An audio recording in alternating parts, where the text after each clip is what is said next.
Let's talk about Grand Canyon creation and the global flood. And I'm Steve Austin.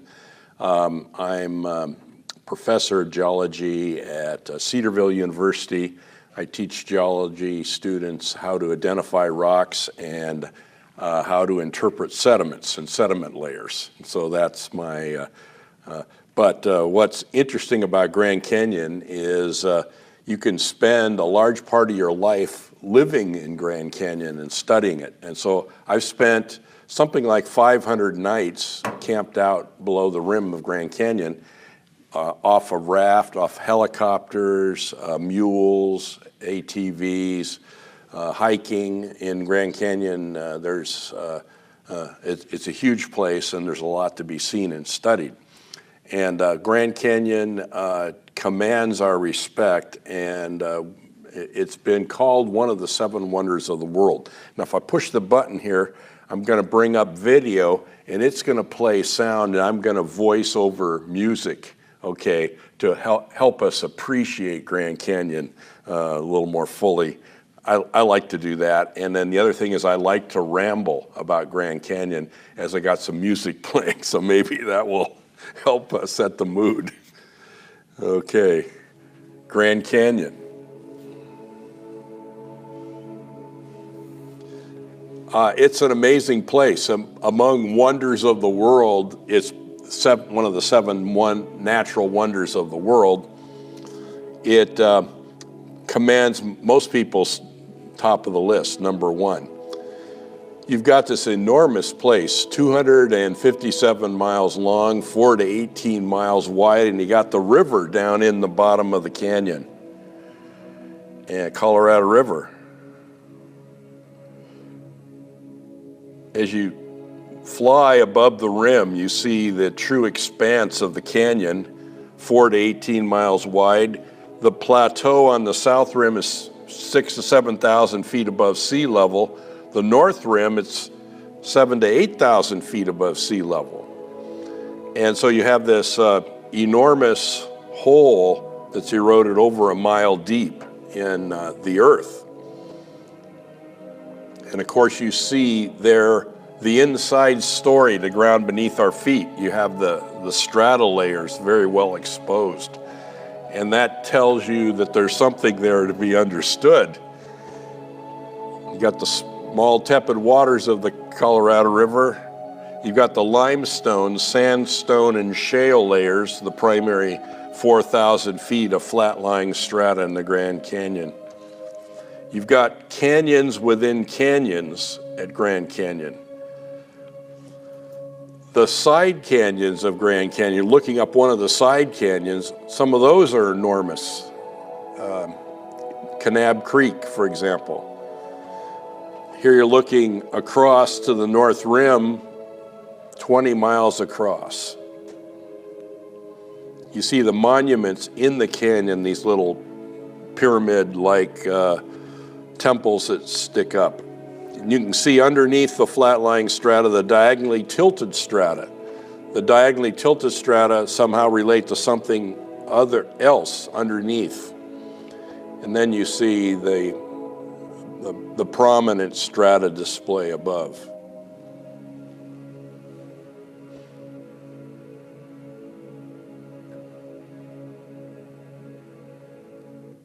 How's that for setting the mood, Grand Canyon mood? Let's keep going here. So let's put the pieces together. We got the Grand Canyon. I've got 5 pieces I've broken up the Grand Canyon into, and if you remember my outline, my 5-part outline, you'll be able to grapple with and remember what I'm talking about here. Grand Canyon, creation and the global flood. Let's talk about those 5 pieces. And I'll come to those. But here we are looking at Grand Canyon. 5 million people a year come to Grand Canyon. It's one of the premier national parks visited, and I think it's the biggest visit. Okay, Grand Canyon is visited, and it's kind of an icon of our culture almost. In fact, Grand Canyon has become an icon for what? Deep time, primitive earth, placid seas, and slow erosion. So if you listen to the culture talk about it, it's something like that. Deep time, there's a primitive earth there to be understood. There's calm and placid seas that made the strata, and of course the slow erosion, the Colorado River forming Grand Canyon. So Grand Canyon has become an icon of our culture, kind of in our age. Who has not been told the story that Grand Canyon was eroded by the Colorado River during millions of years? I learned it in grammar school, okay? But is it true? And there's a lot to think about there.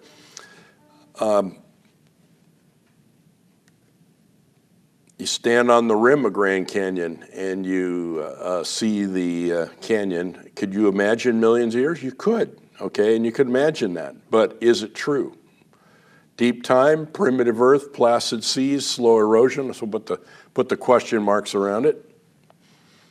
I wrote a chapter in a book, Radioisotopes in the Age of the Earth, where I talk about Grand Canyon radioisotope clocks. Do radioisotope clocks need repair? I'm testing the assumptions of isochron dating, specifically potassium argon, rubidium strontium, samarium neodymium, and lead ages. What I came up with was, as I dated one of the primary, most easily datable formations, the Diabase Sill at Bass Rapids. The Diabase Sill, this rock that was injected as a molten condition, and I came up with 4 different ages for one rock. I had $250,000 to spend on radioisotopes, and so that's what I did. I dated one rock by 4 different methods. I should have got 4 of the same ages on the single rock. I got 4 different ages for one rock. Was it A, 845 million years, the potassium argon model age and isochron age, or is it B, the rubidium strontium age, 1.1 billion years, plus or minus whatever, or is it C, 1.3 billion years, or the samarium neodymium, or how about the lead, 1.6? Whatever the conclusion is, I think the dating methods give different ages, and so there's maybe a 5th explanation, none of the above. What is the true age of the Diabase Sill at Bass Rapids in Grand Canyon? So I've become a skeptic of radioisotope dating, and I think there needs to be some other explanation there. And so here's the pieces of the puzzle. Okay, the 5 pieces for understanding Grand Canyon. Let's bring the pieces in there, okay, make it a little bit interesting graphically, and then let me talk about my outline. Now, my mom appropriately named me Steve, okay, so I can remember my outline, I guess, of Grand Canyon. But if you know the 5 things about Grand Canyon, you're in good shape. The S stands for sedimentation. Sedimentation. What do we see? We see the product of sediment being transported and deposited. And at the surface of the earth, the strata accumulated. The T stands for tectonics. Tectonics is the process that buckles, folds, and faults rocks. Deformation associated with bending and breaking of the earth. Then there's the E, that's erosion. The first D is erosion. And of course, we see the effect of erosion, especially water erosion, all around us in the rim and inside the canyon. The V stands for volcanoes, and the last E, exponential decline. Exponential decline. Things seem to be declining with time, and I want to emphasize that, and so that's the way I'll talk about Grand Canyon. So if you understand my 5-point outline, you will really understand, I think, or be able to put in a good working package and an educational framework for how to think about Grand Canyon. Mount St. Helens, May 18, 1980, created all these volcanic slurry flows, like, for example, the pyroclastic flows. And they froze rapidly to make these deposits, and here you see the pyroclastic flow deposits. They're granular slurries that flowed in gas, but they're very similar to the granular slurries that flow in water, which we call mud flows, or with water base.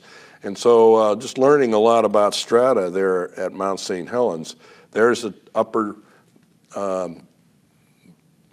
part of the 25-foot thickness of the June 12, 1980 pyroclastic flow and pumice flow deposits from the pyroclastics that flows or June 12, 1980. So between 9 p.m. and midnight, a very large, thick sequence of 25 feet of layering was formed. How did it form? I'm glad I wasn't there watching it. I'd be dead, right? But we come back and look at it and we see micro-thin lamination. The process of sedimentation and the movement of granular material over a surface, just the transport of it and the accumulation of it leaves layers. And that layering process of different grain sizes of sediment is very significant. And that's what we see in Grand Canyon. Water, gas, they make air, they make they make strata. Here's my an image of a flume experiment showing,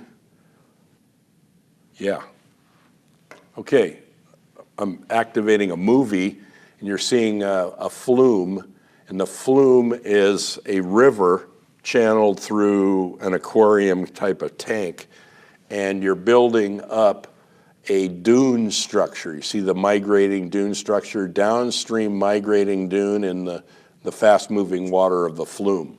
And large different colored rocks are introduced, and so you can see the migrating dune form. And you can see how the strata form in a current. And that's the kind of thing that we like to do in a flume. And that helps us understand the cross-bedding of the dune-like structures in many of the sandstone strata in Grand Canyon. Is that helpful? Giving you a real-time view of how sediment is moved in the current and how bed forms like dunes create the layering that we see in Grand Canyon. Okay, what I'm trying to do is activate this movie. Okay, here we go. Okay, let's see what happens here. Yeah, it's working. Okay, so you can imagine dunes migrating underwater. Do you see how that goes? And it creates that diagonal layering with between horizontal layers. And that is very interesting. And the purpose of this animation is to show you in block diagram how the strata there in northern Arizona formed. Okay, and that has application to the Peat sandstone and other sandstone strata in Grand Canyon, especially the Coconino sandstone, which we believe was accumulated underwater. And so these experiments, in grain flow experiments, you can produce layering very rapidly. And that's kind of what I'm an expert or specialist at. Pouring bimodal sediment mixtures, moving sediment through tanks, that type of thing. How do mud rocks form? The fine grain rocks, they form by particles falling out of solution or from suspension.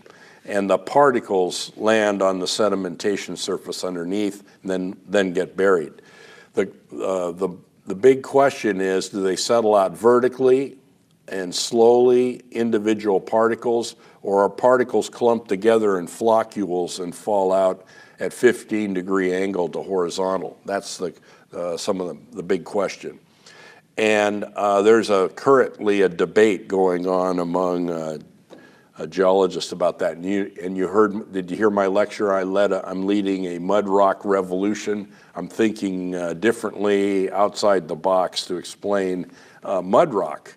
And there's experiments that are being done with these large recirculating elliptical flumes called racetrack flume.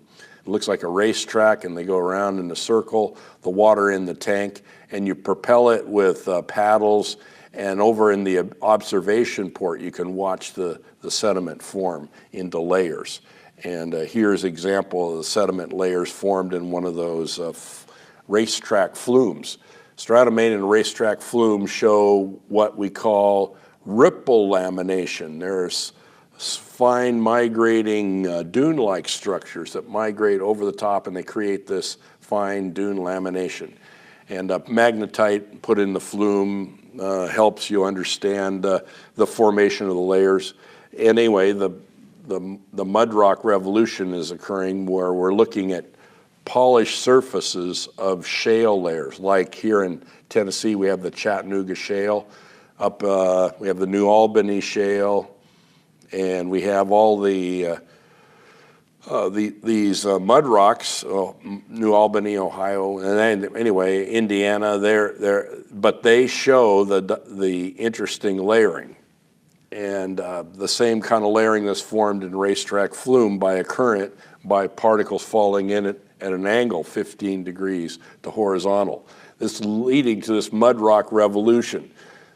Stratification next to volcanoes in lakes and on continental shelves today forms very rapidly. Stratification in flume experiments formed very rapidly. Mud rocks are dominated like the structure of rapidly deposited sediment. Mud rocks like the Hermit Formation in the Grand Canyon or the Bright Angel Shale. So the mud rock revolution, fine-grained sediment is seldom deposited as individual grains, but commonly organized into grain aggregates.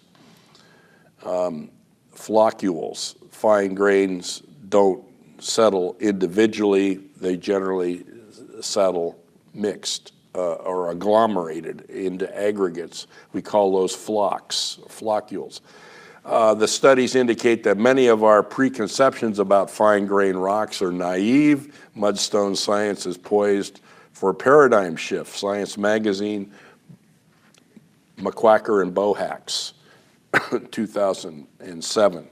Anyway, the mud rock revolution is going on, and there was a geologist named Dave Sturm, Bakersfield, California. Dave said, "Steve, you've done a wonderful job of showing how granular particulate material can be swept along in currents and deposit layers, even thin layers and fine layers rapidly. But don't you ever think about explaining the layering in the Redwall limestone rapidly by the same principles? Because there is proof positive in the Redwall limestone of calm and placid seas." Right, the myth, the icon of Grand Canyon. In the calm and placid seas, these rocks accumulate over enormous periods of time, 1,000 years per inch, something like that. And so I'm looking at the layers in the Grand Canyon, and I start looking at this one layer in over here. Excuse me. Well, I'm looking at that 7-foot thick layer in the middle right here, and I'm thinking, and then I'm looking at it and I'm seeing fossils in the coarse fossils in the middle of the layer, nautiloid fossils. A nautiloid is an extinct marine creature resembling a squid which had a solid chambered shell. I'm looking down on the surface of the Redwall limestone. You can see this large, long, tapering kind of shell, and the pointy shell. They're about the length of your arm on the average. Some of them may be up to 7 feet long. They taper 1:7 and ratio, and the large end is open, and that's where the body of the organism's at. And so that one layer, I've been finding nautiloids now for 25 years. I've been finding nautiloids. I'm drawing pictures of thousands of these large creatures, and there may be 1 billion of them out there, just a guess. Anyway, sometimes 1 nautiloid per square meter of the layer. We're here in the western Grand Canyon looking at the Redwall limestone, The red wall limestone in this canyon, called Jeff Canyon behind me, shows an extraordinary sequence of strata. We see the thick-bedded limestone strata overlaid by thin-bedded limestone and chert strata. This boundary defines the location where we find the Nautiloid bed. The uppermost thick bed behind me is the Nautiloid bed. This is where we've discovered all the Nautiloids here in Grand Canyon. So the Nautiloids are known for the one layer, and with my binoculars, I can spot the thick bed with the overlying thin beds. And through about 200 miles of Grand Canyon, I've been studying Nautiloids and finding them. I've been studying the layer in which the Nautiloids occur. Okay, I've been working with this over in the eastern Grand Canyon at location 1. That's where I first saw Nautiloids, and then I've been following Nautiloids all the way through Grand Canyon, through the central Grand Canyon, Kanab Plateau, and out in the western Grand Canyon, Shevitz Plateau, and the Wallapai Reservation at Grand Wash Fault, out to Lake Mead. I've been studying Nautiloids in Lake Mead area, and then all the way out, location 57 on this diagram, eye level with the Stratosphere Hotel in Las Vegas, the Nautiloid layer outcrops in Frenchman Mountain. And so there's 200 miles length of Nautiloids, and maybe 30 or 40 miles wide. There's an enormous number of Nautiloids in that layer. Anyway, I imagine that some type of flow, like you see here, an underwater mud flow essentially swept over the bottom and nailed the fastest swimming predator. Okay, a Nautiloid. And here's what I think it's like, something like this. Fast-moving flow like you see here. Here's one of the Pinatubo mud flows. Imagine this underwater, an underwater mud flow coming across Grand Canyon, sweeping up and burying Nautiloids. That's the kind of thing that I imagine that made the Nautiloid layer in the limestone of Grand Canyon. That's these type of laminar flows, turbulent at the front, fly like wings underwater. They're supported and buoyant underwater, and they buried the Nautiloids. Here you see the Nautiloid bed in Jeff Canyon, western Grand Canyon, and you see all the coarse fossil material running right through the center of that bed. What is going on there? I think that's a slurry flow that buried those. If that's a slurry flow, it must be tens of cubic miles of sediment in that layer, and it's going to have to flow at maybe 5 meters per second. It's to be on a hydroplane and to flow that distance and sweep up all those Nautiloids, it's going to push the ocean out of the way, and I believe the recoil of the ocean makes the fine sediment over the top of it. The bidirectional current, unidirectional flow from east to west over Grand Canyon, then the bidirectional current, the recoil from the movement of the flow event. Now I've explained tens of feet of strata by what? A single sedimentary event lasting just minutes, not millions of years. Sedimentation. Modern observations and flume experiments have revolutionized sediment thinking with the sedimentation thinking with the understanding that strata deposition was a very catastrophic process.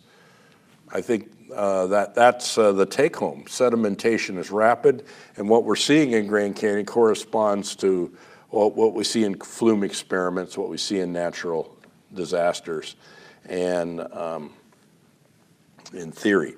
Okay, let's talk about tectonics, the tectonics of Western North America. The Western North America has, in current plate tectonic theory, has interacted with the Pacific plate, the Pacific Ocean floor. ocean floor rock slammed into the western edge of North America. And here you see illustrated how ocean floor grazed horizontally past California and Arizona and headed straight to Alaska. And there was a head-on collision in Alaska. To understand the mechanism of tectonics, let's go to Alaska.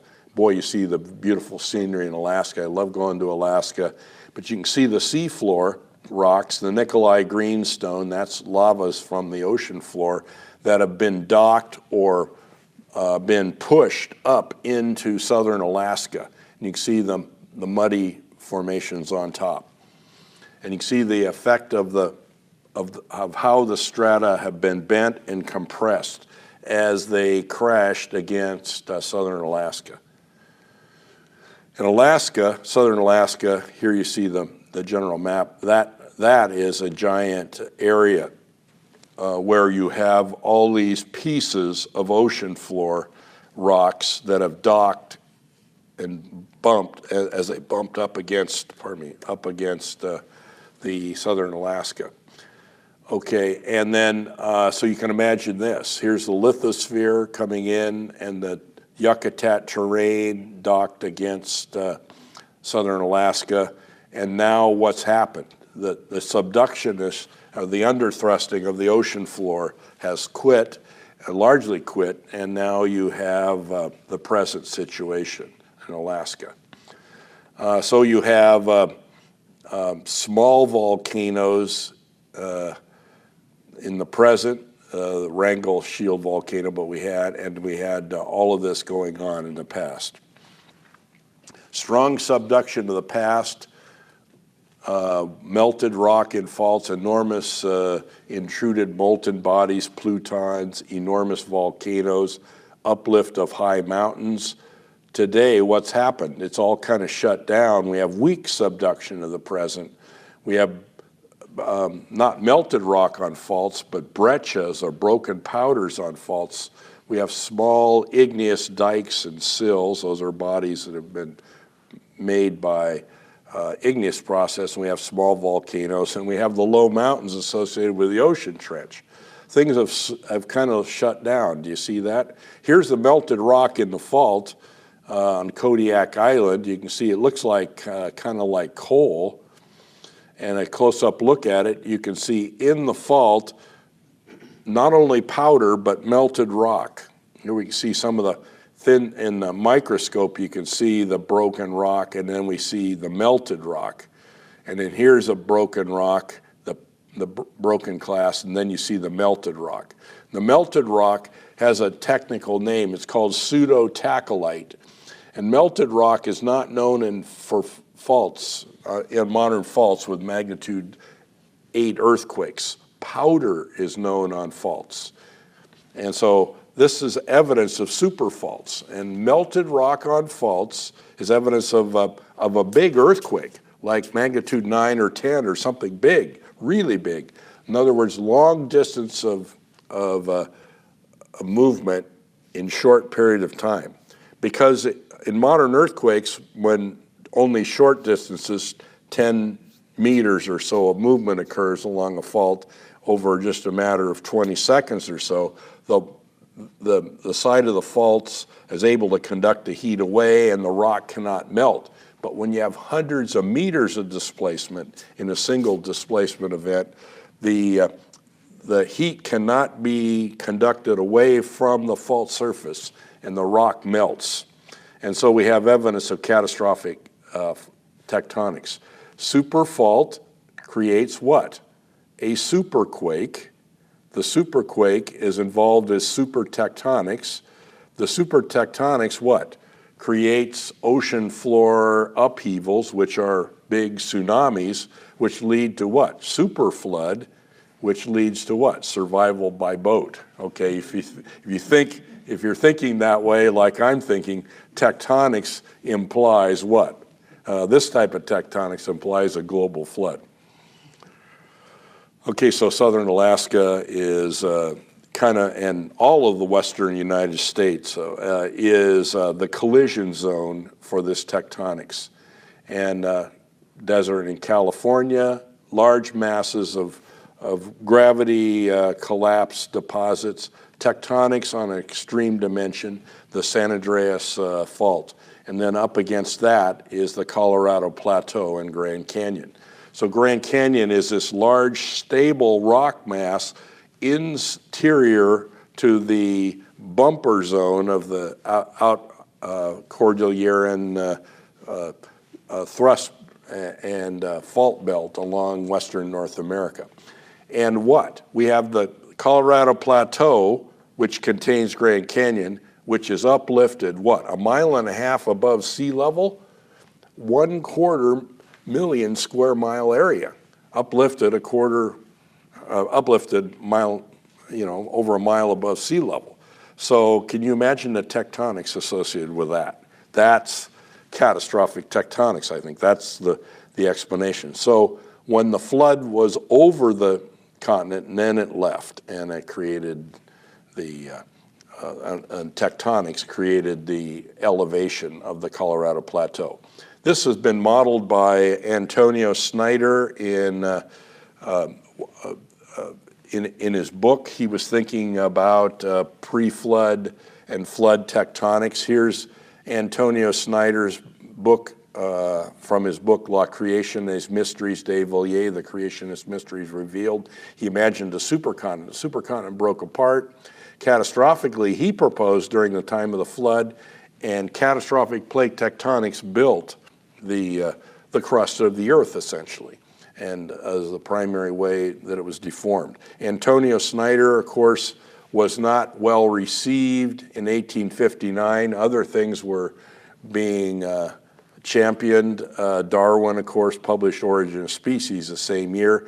So Antonio Snyder's book went back on the shelf to gather dust. His tectonics, catastrophic tectonics, or what I call continental sprint, was largely ignored till it was slowed down by a man named Alfred Wegener. And Wegener sketched this theory of continental drift, which later became melded with the current tectonic, plate tectonic models.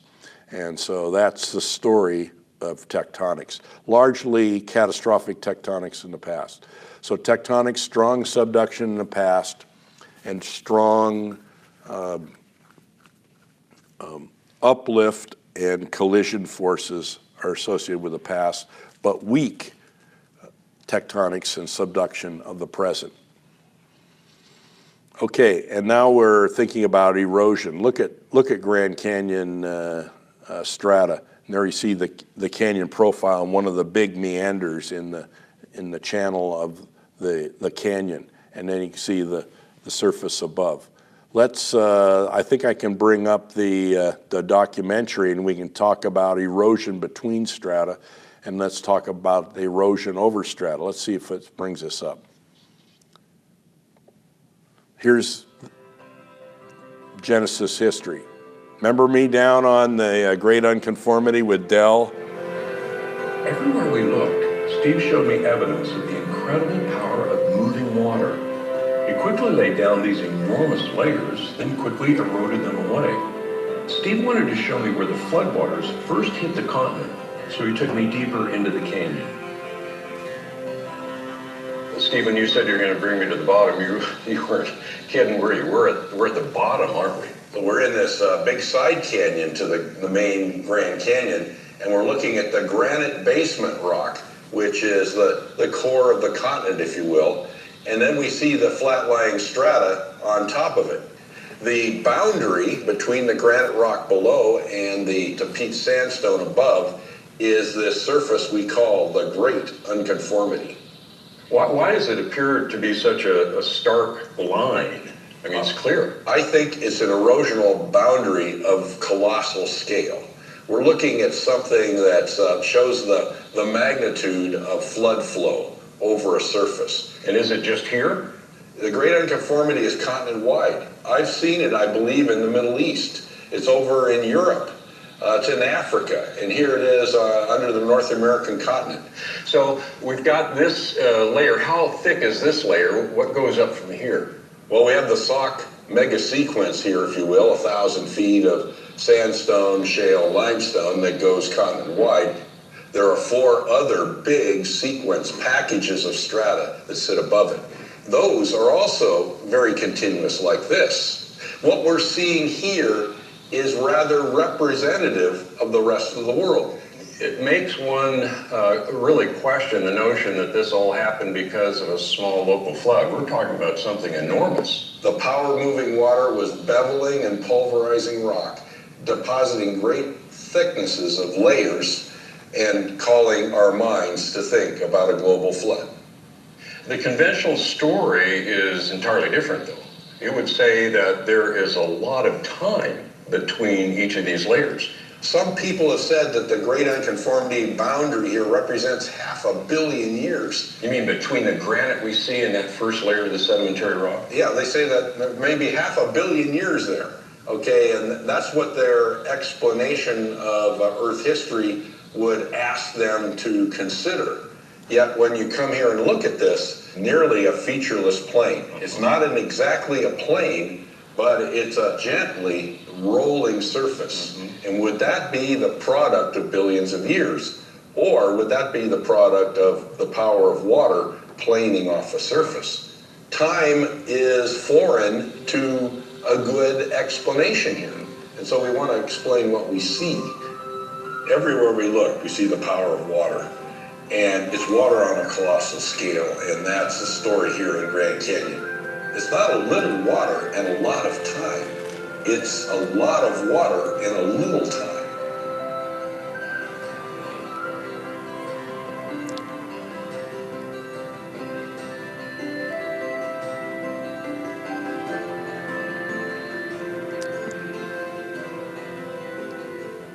Okay, that clip. And then remember Mount St. Helens. Mount St. Helens helped us understand a lot of erosion. And we were talking about erosion in the bottom of Grand Canyon. Now we can talk about erosion of canyon profile. The mud flow on March 19th, 1982 at Mount St. Helens made a whole new series of canyons. The canyon here was gouged out after the summer of 1980. Here you see an ancient lava flow, ancient volcanic ash layer. All that's been gouged out, maybe 500 years old. The lava layer and the volcanic ash. That appeared after the summer of 1980. Down on the flatland of the base of the North Fork of Toutle River, you see this canyon system. There are 5 canyons that come together to make this broad area, and look at this. There is a miniature canyon, miniature Grand Canyon, 1/40th scale model sitting here. Here's the gully-headed side canyons, the cup-shaped side canyons. Notice the breach did not occur straight through. It kind of had a snaky path. And then consider Grand Canyon 40 times bigger than the little Grand Canyon at Mount St. Helens. And it has a snaky path through the breach. And it has cup-shaped side canyons, gully-headed side canyons. And so it looks a lot like the breach structure. The way I imagine it is there's a series of lakes in northeastern Arizona and into Utah, Colorado, and maybe even up into Wyoming, at least 3 lakes here. Hopi Lake, about 500 cubic miles, Canyonlands Lake, maybe 1,000 cubic miles of water, and a small lake in Vernal Basin, and other lakes north in Flaming Gorge area. The whole Colorado River basin was a giant bowl full of lakes, it looks like, and those lakes breached or overtopped their dams. We know about catastrophic erosion from Palouse River Gorge in southeastern Washington. This was gouged out by the Lake Missoula flood. Maybe you've heard of Lake Missoula in Montana. It had an ice dam in Idaho, northern Idaho. That dam broke and the water issued out and created the Palouse River Gorge and the channel scablands of eastern Washington. the primary and most interesting feature there is Grand Coulee, a trench 50 miles long, 900 feet deep, gouged out by floodwaters. Erosion, sheet-like erosion, widespread beveling of the past preceded the channelized erosion of the present. And of course, the plateau surface was eroded by sheet-like retreat of floodwaters. Okay, now let's talk about volcanoes. Okay, so I was talking to you about sedimentation, then we talked about tectonics, then we're talking about erosion here, and now let's talk about volcanoes. There you see the volcanoes on the north rim of Grand Canyon. Some of those volcanoes spilled down over the rim and blocked the river. Lava's blocked the river. And those volcanoes are amazing. Here you see Yellowstone, a diagram of Yellowstone showing you the Yellowstone caldera, this circular depression. The last big volcano that exploded to make Yellowstone had more than 2,000 times the explosion power of Mount St. Helens. And that elliptical depression and collapse that created Yellowstone Lake, and the inside of that collapsed volcano is big, like 2,000 times the magma volume of Mount St. Helens. So there's Mount St. Helens, a micro small cube. That's what? 1/4 cubic mile of ash came out of Mount St. Helens.